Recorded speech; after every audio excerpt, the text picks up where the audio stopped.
Assalamu alaikum all. Today I'm going to be talking about how to stay motivated when learning a language as a Muslim.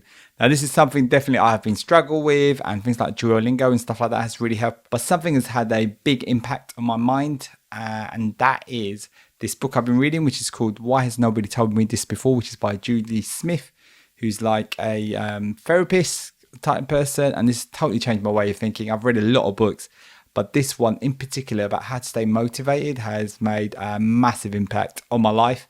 And, not just sort of language learning, but I just really want to talk about it today. Welcome. On this channel, I share my journey learning languages as a Muslim. So what has a book about mental health got to do with language learning? It's got absolutely everything to do with language learning, and how your mindset and everything is kind of set up is super, super important. And it's actually probably more important than the resources you have. Like, you could have the best language learning resources, videos, teachers, this, that, and the other. But, if your mindset isn't right, you're not going to be able to continue and stick at it and do it day after day. So that's why having that mindset and things like that is really important. And I know mindset sounds like a really cliche word nowadays, but I feel like what I've read in this book has kind of helped massively, and I'm going to get into that now. Now, my mindset, I never kind of really took that seriously. I didn't really think about my mental health and stuff like that. I thought, you just have to tough it through and just stick to things and things like that. And that is to an extent true, but there's a much bigger thing to be aware of. Now, I have to say that I heard Julie Smith on a bunch of podcasts. I really didn't think it was my kind of thing. I know she's quite big on TikTok. That's how she ended up, working on this book. But what really triggered my interest was that, I had a lot of reviews for this book, and, there's 10,000 plus on Amazon. And I thought, oh, okay, that's unusual for a book to get that many reviews. So I thought, hey, let me just give it a go and see how it goes. And this book has had a major impact. And I feel like, it's going to have a major impact on my life going forwards as well. And as I've mentioned before, language learning, the most important thing is to be able to continue every day. That is like 95, 99% of the battle is just doing that. And, it's not about having the right materials and things like that. It's being able to continue every single day. Now, I have to say that I'm still going through the book. Why has nobody told me this before? But I am still absolutely loving the book. I'm probably more than halfway through. But the chapter I've read recently about motivation is the one I really want to kind of share today, and how it applies to language learning. Now, the number one thing that, if there's one thing to take away from this video, is you need to change your relationship with failure. It's about being more self-compassionate. Now, I was very critical with myself. Like if I missed a lesson, if I didn't, do my language learning for a day, if I, had my online tutor and I hadn't done as much revision as I was meaning to do. And that is really detrimental. I thought, I just need to be tough on myself. I need to be firm. I need to be able to just continue language learning. But that is actually a really bad way to do things. And what it does is it kind of makes it harder for you to pick things up, because you feel that kind of shame, you feel embarrassed. You don't want to you want to avoid the failure. You don't want to kind of pick things up again. Whereas, however, we should be almost like a best friend or a coach. What would someone like that do? They would be more self-compassionate to you. And if there's one thing I want to take away from this video, is that, so if you fail a lesson, don't be too hard on yourself. Beating yourself down, just try to help yourself out. Say, okay, it didn't work this time, why didn't it work, what can we do? And don't be too bad on yourself. Just try and get back onto it next time around. So if you do fail, and which is just part of the process, then you're a lot more self-compassionate and just a lot more easy on yourself. And I actually find that is a massive game changer and has made a massive difference to me. This then leads me on to the next thing, which is journaling, which is so, so valuable. This is where you can analyze what's been going on. And, you don't have to spend long, just spend a couple of minutes a day, on journaling. Even that makes a massive difference.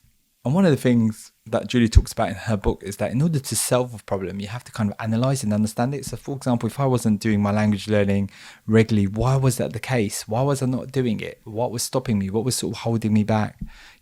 What particular times, what was I feeling? What were the struggles? What were the frictions? Things like that. She has some prompts, but generally, anything is fine. And, don't try and be a perfectionist, just try and do something. And, what I found was that, in order to do my revision for my online tutor, I just wasn't setting things up properly. So I was making, I wasn't setting up my flashcards and things like that. So that by the time it came to Wednesday, which is when I have my lesson with my teacher, a whole bunch of time had gone. And, and before I knew it was already Wednesday already. So, I need to get my flashcards all ready as soon as possible. And then that just makes it easy, the language learning much easier. And then when I go into my lesson on Wednesday, I feel a lot more confident, a lot more better. And it also goes back to my previous point as well. If I don't get the flashcards ready to begin with, don't be too hard on myself. I know it just sounds so cliche and such a easy thing to say, but I just need to be more self-compassionate compassionate, and just kind of get back onto things. Another thing is that rest is absolutely vital. If you're stressed out, if you're like, resting and recovering and not doing things like that, it's going to be hard to language learn, plus all the other things going on in my life as well. I've got a family, I've got, my mom, I've got, like a child with special needs and things like that. So there's so much going on. So, I definitely need to rest. I can't be working all night and things like that. And, one of the things she was talking about in the book was how, like, say if you stay up really late, that makes it harder to get up in the morning, and then you're kind of more stressed and tired. And then I've got to take the kid into school. So I've got my younger one that I kind of take into school. He's like 5 years old, and I need to get him ready. Then when I come back, I'm still feeling a bit tired, and I've got my work and everything to do. And then come the evening, I'm still tired and just feeling the effects of that. And then if I end up staying up late at night time, I'm not that effective. Plus, it then has a knock-on effects for the following day. And this kind of continues and continues and continues and continues. I like this really good example Julie has in the book, which is about, like, if you have a glass of water and you put a tiny bit of juice in. So, for example, if you just stayed up late, then that juice kind of propagates and just kind of ends up engulfing the whole glass, and it kind of changes color. And that is the same thing. Like, we need to have rest. Like, just because you're learning a language doesn't mean you have to go at it full throttle all the time, all the day.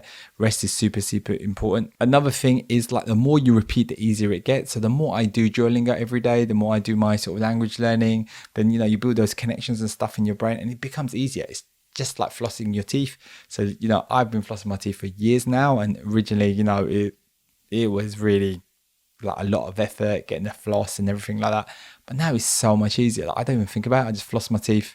I use interdentals, and alhamdulillah, it's been really good on my teeth. And then the next thing is, like, to start small, making sure to start small and not going all in on some big thing, and then like finding, oh my gosh, it's just not going to work. I'm just going to kind of fail really quickly. So start small and just work like that. Again, I know it sounds obvious, but especially with language learning, you just want to go all in. You want to just learn. You want to do more lessons, and then you just kind of get all burnt out, and then you kind of get unmotivated, and then you like, oh gosh, I couldn't do it, and then you start being more self-critical, and then that kind of stops you from jumping back in. The another thing is having like small rewards. So like, rewards aren't necessarily like sweets or whatever, like things like that, but just saying to yourself, well done, you just did that lesson, fantastic, congratulate yourself.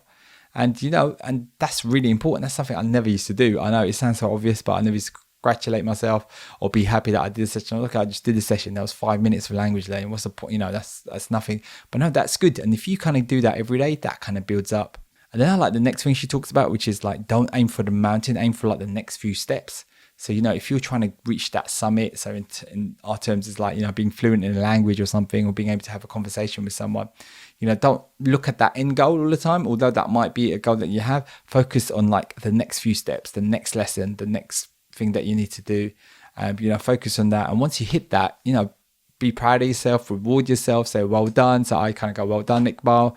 And then I just kind of like, go again, and just keep kind of doing that. To climb that mountain, you have to go step by step, and it's trying to get those steps in and rewarding yourself and things like that is super important. Another thing is to have like an action plan when you hit hurdles. So like, for example, I was struggling to do my language learning and things like that, and I know I'm going to like sometimes miss lessons or not do things properly, and I've actually written that down. So if I do miss a lesson, that I just need to just keep it back, just get back into it. Failure is just a part of the process, and it's like our mental approach to that is like super important, and that can kind of really knock you off your language learning. So try and have a language action plan or something like that. This is something she spoke about, like people with addiction, like with drugs or alcohol or something like that. They have this sort of crisis plan in place, and it's something we could definitely use for like everything within our lives, and within language learning. If I know I'm going to struggle with something, how can I reduce the risk of me kind of having a problem with that? And then one thing I would say is, again, just to keep it small. Like if you're doing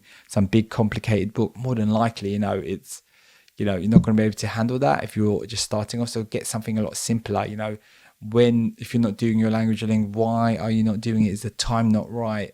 Are you doing too much? And just having that analysis really, and it all kind of goes back to journaling as well. Another really good tip I like is like, define this is your identity now. I am a language learning. I'm someone that speaks French. I'm someone that speaks Arabic. That is my sort of, thing now. I'm an identity. That's why and that sounds really kind of strange. And something Atomic Habit talks about as well. Like, I'm someone that, it's my identity. That's who I am. It's not, I have to do this, but I get to do this. So That's really kind of important way of kind of framing things as well. And just want to say, if you've enjoyed this video, please check out my other video where I talk about the most important element for language learning for Muslims.